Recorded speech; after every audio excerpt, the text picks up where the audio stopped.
Suppose একটা গন্ডগোল আছে দেশে, ওটা আমরাও জানি যে মানুষের যাইবার দেনা ফল্লা তাইসকে নানান কয়।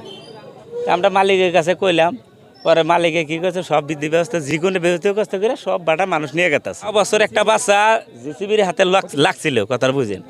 লাগার পরে আমি পয়সা পাতি দিয়ে ওষুধ পাতি দিয়ে নিয়ে ওরা বাড়িতে আইলো। আহার পরে কোনো অসুখ নাই, এখন ওরা কইতাছে যে অপারেশন করা নাকবো, ফলনা করা নাকবো। তাই শুনে অপারেশন তো ওরা করে নাই, আমরা তো ওটা জানি না। যেহেতু কোম্পানি থেকে আইসা পড়ছে, আমি আমার নিজের গাড়ি থেকে মালিকের পরের থেকে 3,000 না 4,000 টাকা নিয়ে ওষুধপাতি কিনে দিয়ে দিলাম। সব মানুষই আইলো, কোনো কমপ্লেন নাই। এখন আজকে সেই 1 বছর পরে যদি এই কমপ্লেনটা ওঠে, তাহলে তার এটা কিন্তু করার কথা। হ্যাঁ, আমার ভাড়া গেছিল।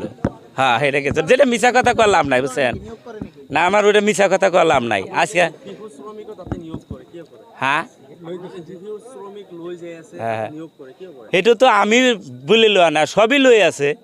বয়গাঁও পারমিশন এটা না, আমার মালিকে না না, আমার মালিকে যে বস্তুটা দিছে ওই বস্তুটা দিয়ে সবই উঠাইতেছে, আমি উঠাইতেছি। হ্যাঁ, ওখানে কি লেখা আমার তো আর পড়াশোনা নাই। আমি মানুষগুলোর দায়িত্ব পয়সা পাতি আইনা দিছি, এহেনি হে জানি। সর্দারগঞ্জ বরপেটা জেলার কান্দুলার গোলাপ নবী বলে আমি জানিব পাৰিছোঁ ইতিমধ্যে। দেখো, সাধাৰণতে সংখ্যালঘুৰ ত্ৰাণকৰ্তা, সংখ্যালঘুৰ ছাত্ৰ সংগঠন বুলি জাহিৰ কৰি থকা যি আমচু আছে, এই আমচুৰ ভূমিকা সম্পূৰ্ণ সন্দেহজনক। প্ৰথম সময়ত আমচুৰ বহুত ভূমিকা দেখিছিলোঁ, লম্ফচম্ফ দেখিছিলোঁ। পিছলৈ লাহে লাহে মানে কি আমচুৰ যি সাধাৰণতে আমচুৰ যি প্ৰাণ প্ৰতিষ্ঠা, যি আমচুৰ সভাপতি বৰ্তমান তেখেতৰ ঘৰ কাবাটিৰ, তেখেতৰ অঞ্চলতে স্ব ইটা ভাটা চলি আছে সম্পূৰ্ণ অবৈধভাৱে, অনৈতিকভাৱে সৰু সৰু ছাত্ৰ ছাত্ৰী লৈ কিনে। ইয়াতে আমচুৰ ভূমিকা সম্পূৰ্ণ ৰহস্যজনক। আনকি যোৱাকালি আমি লেংডিচিঙাৰ পৰা এখন গাড়ী যোৱা শুনিছোঁ।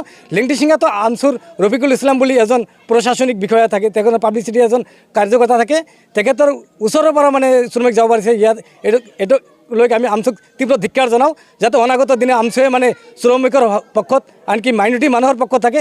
তেখেতৰ যাতে কোনো বনিয়া গোষ্ঠী বা কোনো দালাল বা কোনো চৰ্দাৰ ইটা ভাটা মালিকৰ পক্ষত নাযায়, এই আপোনালোকৰ সংবাদ মাধ্যমৰ যোগেদি আহ্বান জনালোঁ আমচুক।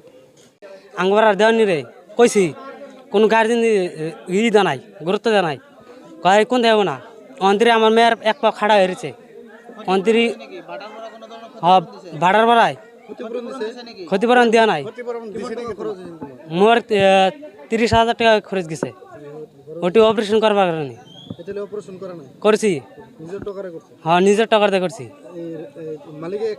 মালিকে দেওয়া নাই, সর্দারও দেওয়া নাই। সর্দারও কইছি মই, সর্দার দেওয়া নাই। তার ভাড়াতেও ভাড়ার ভাড়ায় ধরছি মই। তাও কয় হে মানা করেছে, কয় এখন আওয়া এনেকা মানা করে আছে। সর্দার নাম হলো গোলাপ নবী। হয়, এতে মানুষ আজি লয়ে আছে। হয়, সেইজন মানে লেবার দেয় আছে আজি। মই দাবি জানাইছো, মোর বেটির কিবা একটা করবার লাগবো, ক্ষতিপূরণ করবার লাগবো।